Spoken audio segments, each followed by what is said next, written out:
ঠিক তারপরেই শতকোটি দরুদ ও সালাম বর্ষিত হোক আমার আপনার পেয়ারা নবী, নবীদের নবী, নবীকুলের সর্দার জনাবে মোহাম্মদ রাসূলুল্লাহ সাল্লাল্লাহু তাআলা আলাইহি সাল্লামের উপরে বর্ষিত হোক। সকলে বলি আমিন, আল্লাহুম্মা আমিন।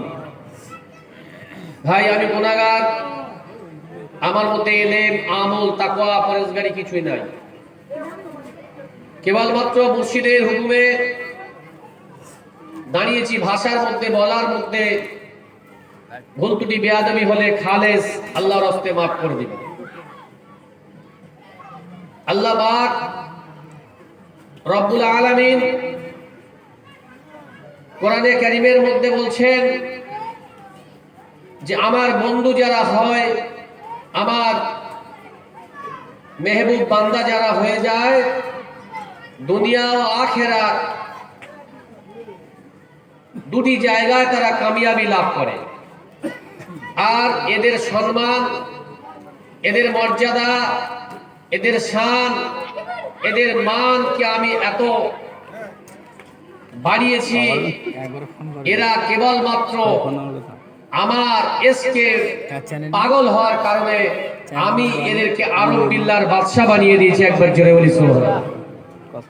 তো সেই কামেল ওলি আল্লাহ মজলিসে আমরা কেন আসবো, কেন বসবো? আর কামেল ওলি আল্লাহর মজলিসে একটু তাজিম করলে, একটু যদি সম্মানের সঙ্গে বসা যায়, তো আল্লাহ পাক রব্বুল আলামিন 100 বছরের বেরিয়া ইবাদত জালালউদ্দিন রুম রাহমাতুল্লাহ আলাইহি তার নবী কিতাবের মধ্যে বলেছেন যে আল্লাহ পাক রব্বুল আলামিন 100 বছরের বেরিয়া ইবাদতের নেকি তার নামায় আমলে দেয়। একবার জোরে বলি সুবহানাল্লাহ।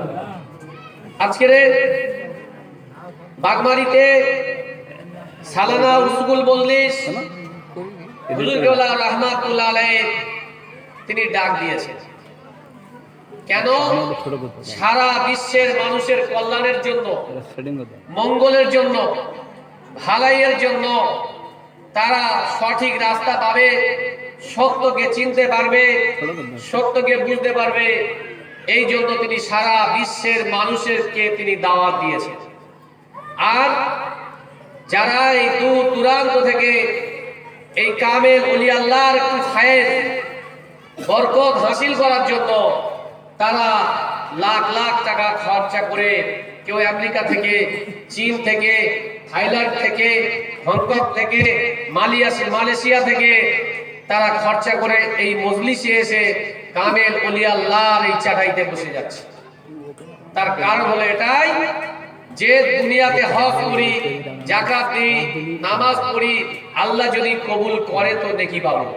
আর কামেল ওলি আল্লাহর মজলিসে একটু সম্মানের সঙ্গে, তাজিমের সঙ্গে বসলে 100 বছর বেরিয়া ইবাদতের নেকি পাওয়া যাবে। একবার জোরে বলি সুবহানাল্লাহ। তাহলে এই মজলিসের কত গুরুত্ব ফায়েদ। মুর্শিদা হুজুর কেবলা সাদর সিঙ্গাপুরি রাহমাতুল্লাহ আলাইহি তিনি পাক জবানের বয়ান তিনি করতেন যে ফখরুদ্দিন রানী তিনি মস্ত বড় আলেম ছিলেন, তার তিনি মুহাদ্দিস ছিলেন, মুফাসসির ছিলেন, তাফসীর বিশারদ ছিলেন, কিন্তু তিনি কিছুক্ষণের জন্য নাজমুদ্দিন কুবরা রাহমাতুল্লাহ আলাইহি মজলিসে বসেছিলেন। তিনি মনে মনে চিন্তা করলেন যে আমি এত বড় একটা আলেম, আমি ফিকহ শিখলাম, আমি মুহাদ্দিস, মুফাসসির, আমি তাফসীরবিদ, কিন্তু আমার দরবারে মানুষ আসে না। এই ওলি আল্লাহর দরবারে মানুষ যায় একটু দেখি। তিনি কিছুক্ষণের জন্য নাজমুদ্দিন কুবরা রাহমাতুল্লাহ আলাইহি সেই চাটাইতে বসেছিলেন। আর চাটাইয়ে বসে তিনি উঠে আসলেন। উঠে আসার ফলে তিনি জানতেন এত বড় একজন আলেম ছিলেন। তিনি জানতেন যে মানুষ যখন ইন্তেকাল করে ঠিক সেই মুহূর্তে মুমূর্ষ অবস্থায় শয়তান তাকে ধোঁকা দেয়, আল্লাহ ভুলিয়ে দেয়, কালেমা ভুলিয়ে দেয়, বেরাস্তায় চালিত করে। এই জন্য কবিরা কি সুন্দর করে বলেছেন, যার শেষ ভালো তার সব ভালো। শেষ বাক্যটা আল্লাহ রাসূল বলেছেন যার লা ইলাহা ইল্লাল্লাহু মুহাম্মাদুর রাসূলুল্লাহ যার জবানে এই কালেমাটা জারি হয়ে যাবে মরণের আগে, তার জান্নাত তার ঠিকানা হয়ে যাবে। একবার জোরে বলি সুবহানাল্লাহ। এই জন্য নাজমুদ্দিন কুবরা দরবার থেকে তিনি ফিরে আসার পরে তিনি কি করলেন, 307টা দলিল লিখেছিলেন যে মানুষ যখন ইন্তেকাল হবে, তো আমার ইন্তেকালের সময়, মরণের সময় শয়তান যখন আমাকে বেরাস্তা করতে যাবে, আমি একটা একটা করে দলিল পেশ করব, দেখি আমার কি করে বেরাস্তা করে। তো সেই ফখরুদ্দিন রাজি যখন তিনি ইন্তেকাল করছিলেন, তখন শয়তান এসে ধোঁকা দিচ্ছে, আল্লাহ ভুলিয়ে দিচ্ছে, আল্লাহ এক তার প্রমাণ দাও, রসুল তার প্রেরিত পয়গম্বর তার প্রমাণ দাও। এমন করতে করতে 360টা দলিল তার শেষ হয়ে গেছে। কিতাবের মধ্যে লেখা হয়েছে সেই কামেল ওলি আল্লাহ নাজমুদ্দিন কুবরা রাহমাতুল্লাহ আলাইহি তিনি মাজার শরীফে, তিনি তখন আর এই দুনিয়াতে ছিলেন না। কোন কোন কিতাবের মধ্যে বলেছেন তিনি উজু করছিলেন। তো সেখান থেকে কামেল ওলি আল্লাহরা সেই মুরিদদিগের কিভাবে রক্ষা করে দেখেন। তিনি বলছে, ফখরুদ্দিন রাজি তুমি বলো আল্লাহর কোনো দলিল নাই, আল্লাহ এক আছে, তার কোনো শরীক নাই। একবার জোরে বলি সুবহানাল্লাহ। এই কথাটা বলার সাথে সাথে ঈমানের সঙ্গে মওত হলো, মরণের পরে তার জান্নাত নসিব হয়ে গেল। একবার জোরে বলি সুবহানাল্লাহ। কার দোয়ার বরকতে? একমাত্র কামেল ওলি আল্লাহর দোয়ার বরকত। এই কামেল ওলি আল্লাহরা কি আছেন? জিন্দা ওলি আছেন। হ্যাঁ, কিতাবের মধ্যে এসেছে, বলছে আওসাতে মাকান আওসাতে জামান, যারা কামেল ওলি আল্লাহ হয়ে যায় তাদের জমিনের কোনো দূরত্ব থাকে না, সময়ের কোনো ডিফারেন্স থাকে না, তারা পৃথিবীর এক প্রান্ত থেকে অপর প্রান্তের খবর এক মুহূর্তের মধ্যে তারা জানিয়ে দিতে পারে। একবার জোরে বলি সুবহানাল্লাহ। মুর্শিদা হুজুর কেবলা রাহমাতুল্লাহ আলাইহি তিনি পাক জবানে বয়ান করেছেন, আমরা শুনেছি, আপনারাও শুনে থাকবেন। এক হিন্দু ভাইয়ের একমাত্র সন্তান তিনি হারিয়ে গেলেন। হারিয়ে যাওয়ার পরে তিনি অনেক টাকা ব্যয় করে, খরচা করে, অনেক তাবিজ কবজ করে, দুনিয়ার জাহেরি আলেমদের কাছে ঘুরে কোনো ফায়দা পায়নি, টাকা পয়সা সব শেষ করে ফেলেছে। শেষে আমাদের কোন পীরভার সঙ্গে যোগাযোগ হয়ে তিনি হাক্কানিতে আসলেন, 18 নম্বর বাগবাড়িতে। এসে বললেন, হুজুর আমি আমার একমাত্র সন্তান হারিয়ে গেছে ঘর থেকে, তার খুঁজে পাওয়া যায় না। আমি অনেক জায়গায় আমি তাবিজ কবজ, আমি পানি বলা দিয়েছি, অনেক তাবিজ দিয়েছে, বালিশ চাপা দিয়ে রাখতে বলেছে, টাকা পয়সা নিয়েছে, সব আমার শেষ হয়ে গেছে। হুজুর কেল্লা কি সুন্দর করে বলতেন, এই বায়ানটা করতেন যে যার সন্তান হারিয়ে যায় সেই বুঝতে পারে সন্তানের কি জ্বালা আছে। তো তিনি সব জায়গায় ঘুরে ঘুরে তিনি যখন হাক্কানিতে এলেন, হুজুর কেল্লা রাহমাতুল্লাহ আলাইহির কাছে এসে মোলাকাত করলেন।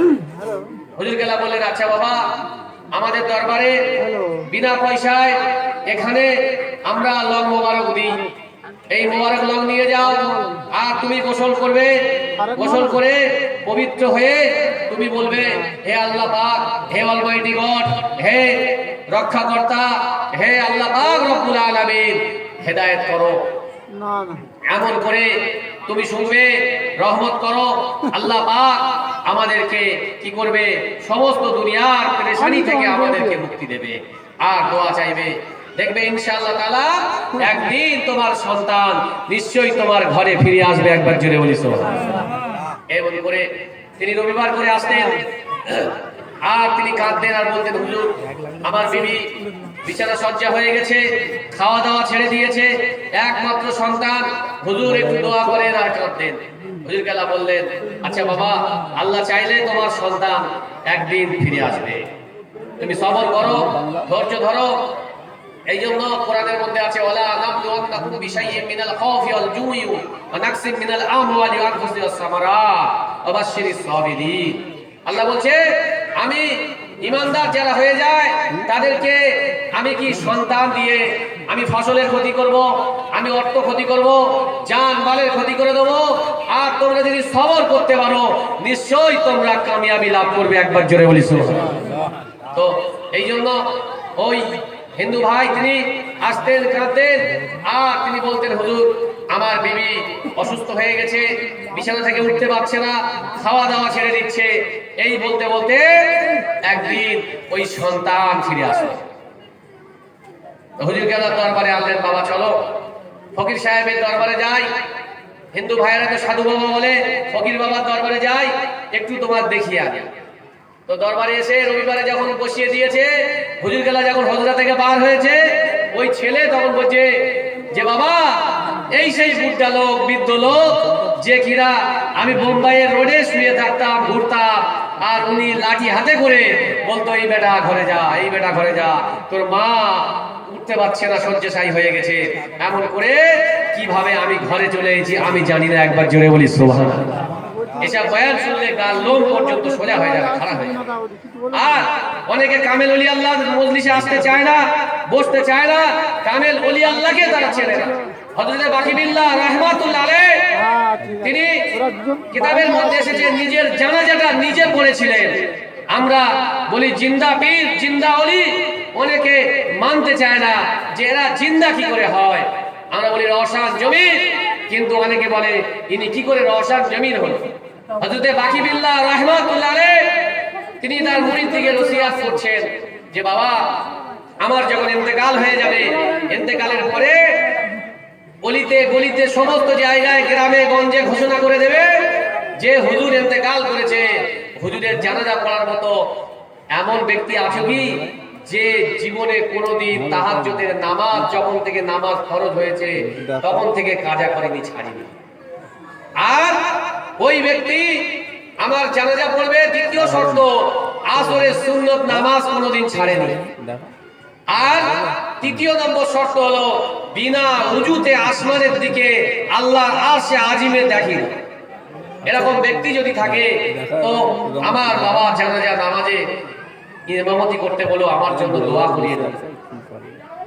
হুজুর যখন ইন্তেকাল হয়ে গেল তখন মুরিদ তো অনেকে ছিল, আমরা তো বলি মুরিদ, আমরা দরবারে যাই, কিন্তু রবিবারে দরবারে হুজুর গেলা বলে বাবা সুদ খাবে না, বাবা নামাজ কাজা করবে না, বিবিদের বন্ধন দিতে দেবে না।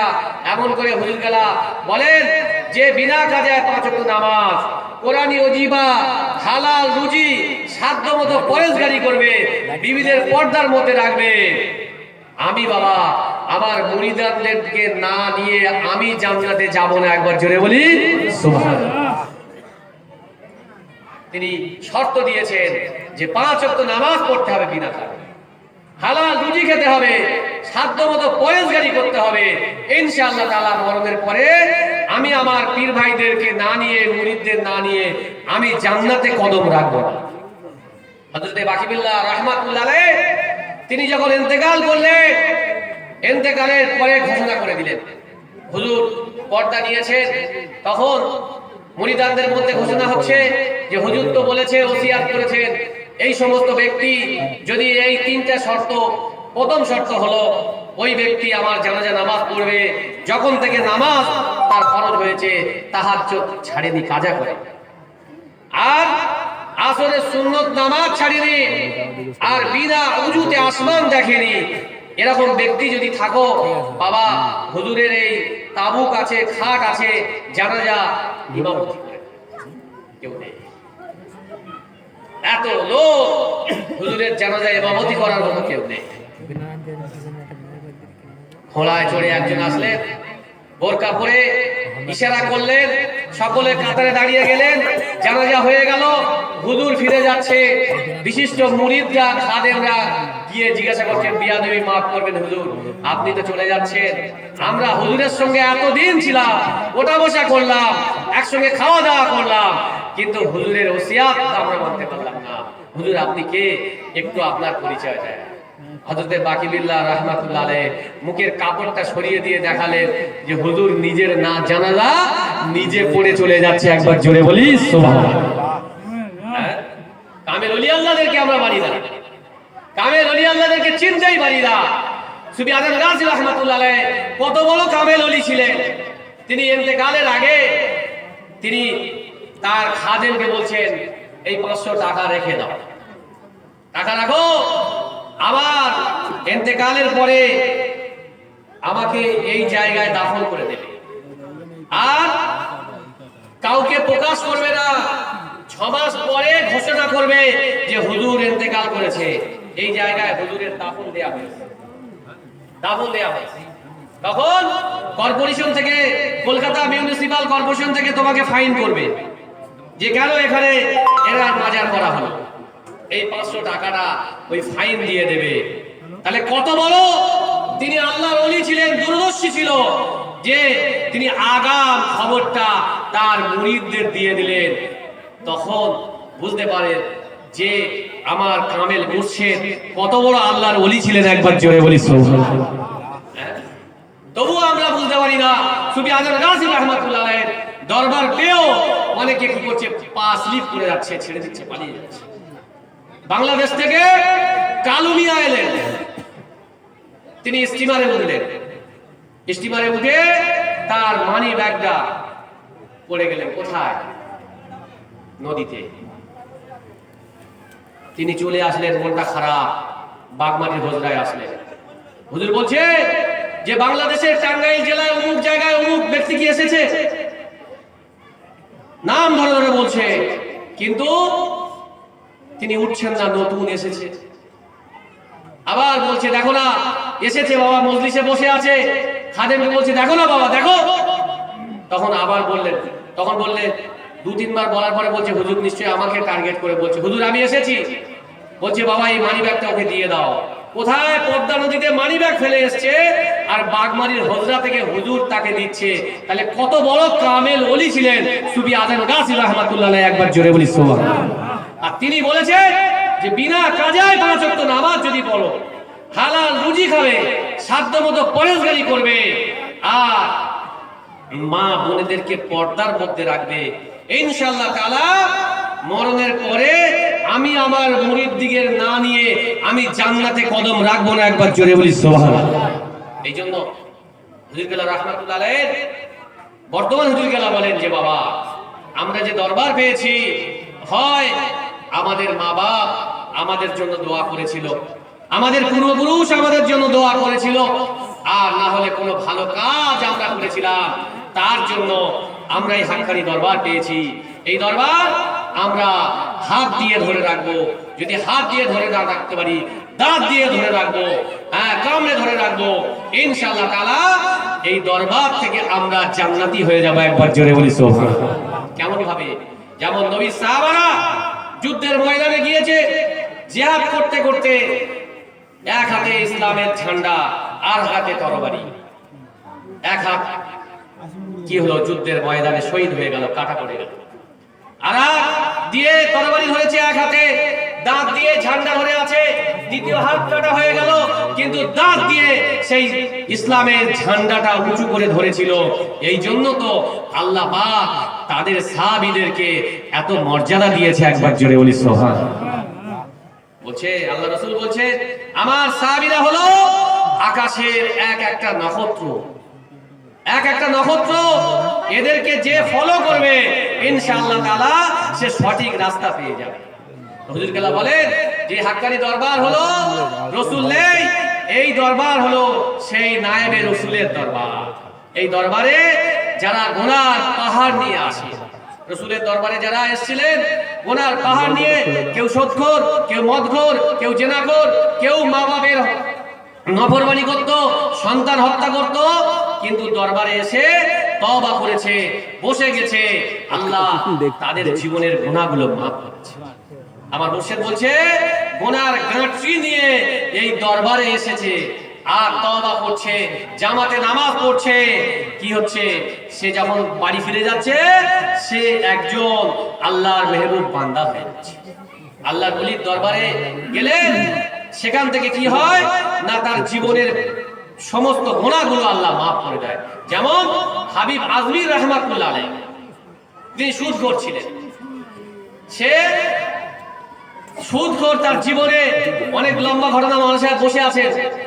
আমি আপনাদের গ্রামে কি বলবো একটু বলতে বলেছিলেন। তা হাবিব আজমি তিনি সুদখোর ছিলেন। একজনের বাড়িতে গেলেন টাকা দাও, কিন্তু টাকা নেই। বিবি বলছে স্বামী বাড়িতে নেই, তো বলছে কি আছে? বলছে খাসির একটা কল্লা আছে, মাথা আছে। বলছে ওটাই দাও, আমি এসেছি কিছু না নিয়ে ফিরে যাবো।